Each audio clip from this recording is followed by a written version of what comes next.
Mám extrémne veľa otázok, ako bude prebiehať Korfu, čo tam budeme robiť, ako prebiehajú semináre a aké energie sa naučíme a čo transformačný program Pokoj v duši.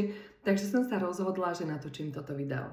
Som Jasnovitka Gerta a robím rôzne pobyty pri mori a v rôznych destináciách. Robím semináre vo veľmi úzkom kruhu pre ženy, ktoré potrebujú pomôcť s nejakými vecami a potrebujú pomôcť, aby sa nadchli, aby si vedeli priťahovať do života to, čo potrebujú, to, čo si želajú, reálne sa naučiť kvantovať, reálne sa naučiť, ako si správne objednať z vesmíru, či už partnera, či už peniaze, či už úspech a ako vykročiť ďalej, tak, aby boli šťastné a spokojné.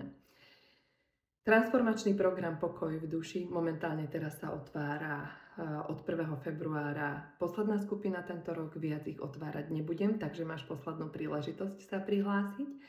Čo sa týka seminárov, prvý bude teraz 10. februára na tému sebaláska, 2. marca na tému kvantovanie a 3. marca na tému otváranie finančnej prosperity.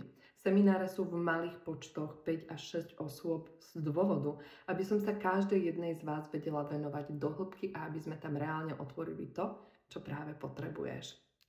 Čo sa týka Korfu a programu, budú tam meditácie, očisty karmy, očistné techniky, yoga, cvičenie. Jaký aniel mi tu behá? Aha, vidíte?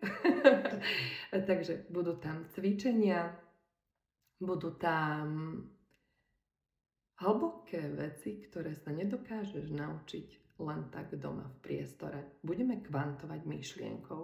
Kvantovanie myšlienkou je veľmi náročný proces, nedá sa vytvoriť tak, že by si sa ho naučila za hodinu, za 2 alebo za 3. Práve preto budeme kvantovať myšlienkou. Jeden deň budeme čakať na to, čo sa ti udeje, druhý deň budeme to celé ako keby rozpitvávať, ale samozrejme nájdeš aj 3 kľúče svojho sebavedomia, takže tam bude program veľmi nahustený, ale budeš mať aj voľno, budeš aj oddychovať, budeš mať priestor sama pre seba, so svojimi myšlienkami byť, rozhodnúť sa v niektorých situáciách, v ktorých sa nevieš rozhodnúť.